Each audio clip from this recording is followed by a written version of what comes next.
যিখিনি ration card হিতাধিকাৰী আছে সেইসকলৰ যিটো চাউল আছিলে চাউলটো বৰ্তমান আজিৰে পৰা বিতৰণ কৰা হ'ব। আজিৰ পৰা 20 তাৰিখলৈকে বিতৰণ কৰা হ'ব। আগতে যিহেতু 1 তাৰিখৰ পৰা 10 তাৰিখলৈকে বিতৰণ কৰা হৈছিলে, এতিয়া সেই ডেটটো মানে আগুৱাই দিছে। আগুৱাই দি 10 তাৰিখৰ পৰা 20 তাৰিখলৈ কৰি দিয়া হৈছে। আৰু যিটো চাউলটো আছিলে চাউলৰ পৰিমাণটো যিসকলে মানে আগতে 3 টকীয়া কাৰ্ড থকা বুলি কৈছিলে, মানে সেইসকলে যিসকলে 35 কিলোকে চাউল পাইছিলে সেইসকলে একেবাৰে 3 মাহৰ চাউল পাব, 105 কিলো চাউল পাব। আৰু যিসকলে মানে কি মেম্বাৰ ৱাইজ চাউল পাইছিলে, অৰ্থাৎ এটা মেম্বাৰৰ 5 কিলো চাউল, তো সেনেকুৱা হিচাপত এটা মেম্বাৰৰ নামত 15 কিলোকৈ চাউল মানে চেঞ্চন হৈছে। গতিকে আপোনালোকে এটা মেম্বাৰৰ নামত 15 কিলোকৈ চাউল পাব।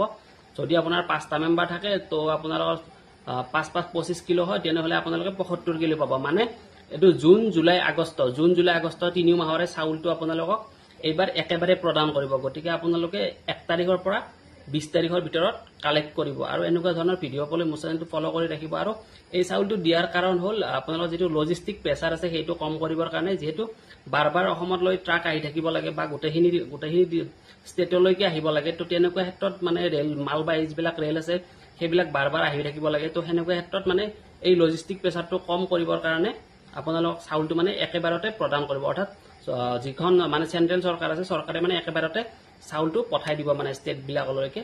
তো একেবাৰে আপোনালোকক চাউলটো প্ৰদান কৰিব। গতিকে 1 তাৰিখৰ পৰা 20 তাৰিখৰ ভিতৰত চাউলটো কালেক্ট কৰিব। আৰু এনেকুৱা ধৰণৰ ভিডিঅ' পাবলৈ মোৰ চেনেলটো ফ'ল' কৰি ৰাখিব। আৰু এতিয়া